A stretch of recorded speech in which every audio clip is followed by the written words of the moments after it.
Hello বন্ধুরা, চলে আসলাম আবারও একটা ছোট্ট ব্লগ নিয়ে। তো দেখো, আমি আর বনু আজকে রেডি হয়ে বেরিয়ে পড়েছিলাম। এদিক থেকে আমি আর বনু যাচ্ছিলাম, আর ওদিক থেকে দিদি এসে হাবড়ায় দাঁড়িয়েছিল। ওরও একটু দরকার ছিল হাবড়াতে, আর আমিও যাচ্ছিলাম একটা শাড়ি কিনবো বলে। তো দেখো, বিয়ে তো প্রায় সামনের দিকে এগিয়ে এসেছে। এখন যদি এই সময় থেকেই যদি কেনাকাটা শুরু না করি না, তাহলে আস্তে আস্তে আমরা এত কিছু একসাথে পেরে উঠবো না। তো তার জন্য এখন থেকেই টুকটাক করে কেনাকাটা শুরু করলাম। তো প্রথমেই দেখো, এই শাড়ির দোকানে চলে গেলাম, আর এখানে কাকু অনেক রকম শাড়ি দেখাচ্ছিল।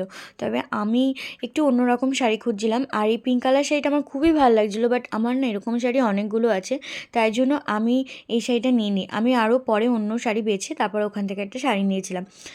দেন তারপর চলে আসলাম জুতোর দোকানে, মামামের জন্য একটা জুতো কিনবো বলে। আর দেখো, এই সব টুকটাক কেনাকাটাগুলো একটু আগে করে নিলে দেন পরে আমার জিনিসগুলো যদি কেনাকাটা করি তাহলে তাড়াতাড়ি হয়ে যাবে। নাহলে সবারটা যদি একসাথে করি না, বড্ড দেরি হয়ে যাবে। তো যাই হোক, আমাদের সবার টুকটাক যা কেনার দরকার ছিল সব কিছু কমপ্লিট হয়ে গেল। আমার আর দিদির আর বোনের জন্য টুকটাক কিনেছিলাম।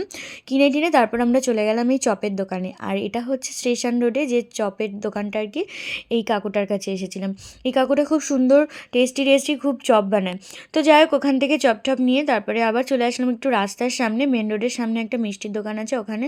আবার আমরা ফিরে গিয়েছিলাম সেই কমলা মিষ্টান্ন ভাণ্ডারে ওখানে। তারপরে আমরা এক প্লেট চাউমিন নিলাম, নিয়ে বাড়ির দিকে চলে আসলাম আমি আর বোনু, আর দিদিও বাড়ির দিকে চলে গেল। তো বন্ধুরা, ব্লগটা এই পর্যন্তই। যদি ভালো লাগে অবশ্যই লাইক শেয়ার কমেন্ট করো, আর যারা আমার চ্যানেলে নতুন তারা অবশ্যই আমার চ্যানেলটা সাবস্ক্রাইব করে দিও। তো চলো, টাটা।